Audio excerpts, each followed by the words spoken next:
మరిపాడు మండలంలో భారీ వర్షాలు కురుస్తున్న నేపథ్యంలో ప్రజలు అప్రమత్తంగా ఉండాలని ఎస్ఐ విశ్వనాథ్ రెడ్డి అన్నారు. మండలంలోని సన్నవారిపల్లి వద్ద బొగ్గేరువాగు ఉధృతంగా ప్రవహిస్తూ ఉండడంతో సిబ్బందితో కలిసి పరిశీలించారు. రాత్రి కూడా వర్షం ఇలానే కొనసాగితే బొగ్గేరు ఉధృతి పెరిగి సన్నవారిపల్లి వద్ద ఉన్న వాగు చప్టపై నీరు ప్రవహించే అవకాశముందన్నారు. మరిపాడు నుండి చిలకపాడు మార్గంలో రాకపోకలు సాగించే వాహనదారులు, గ్రామస్తులు వాగు దాటే ప్రయత్నం చేయవద్దని పోలీస్ శాఖ తరపున విజ్ఞప్తి చేస్తున్నామన్నారు.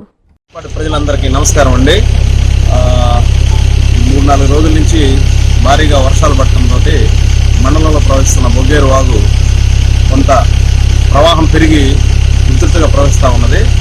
ప్రస్తుతం ఏదైతే మరిపాడు నుంచి చిలకపాడు వెళ్ళే దారిలో ఇసుకపల్లి దగ్గర ఉన్న సన్నవారిపల్లి ఇసుకపల్లి మధ్యలో ఉన్న సప్త దిగువన నీరు వెళ్తున్నాయి. రాత్రికి ఏదైనా వర్షం పెరిగిన ఎడల వాగు కొంత ఉధృతి పెరిగి సప్తా మీదకి వచ్చే అవకాశం ఉండటం వల్ల దయచేసి మండల ప్రజలందరికీ గమనిక, ఉధృతి పెరిగినప్పుడు దయచేసి వాగు దాటే ప్రయత్నం అయితే ఎవరూ చేయవద్దని చెప్పి పోలీసు వారి తరఫున మనవి చేస్తున్నాము.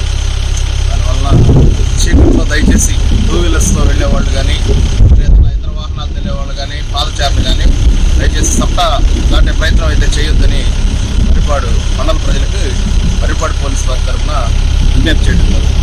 ధన్యవాదాలు.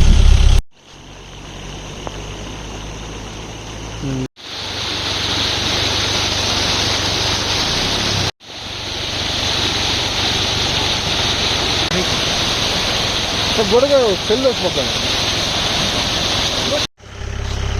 తీసురా.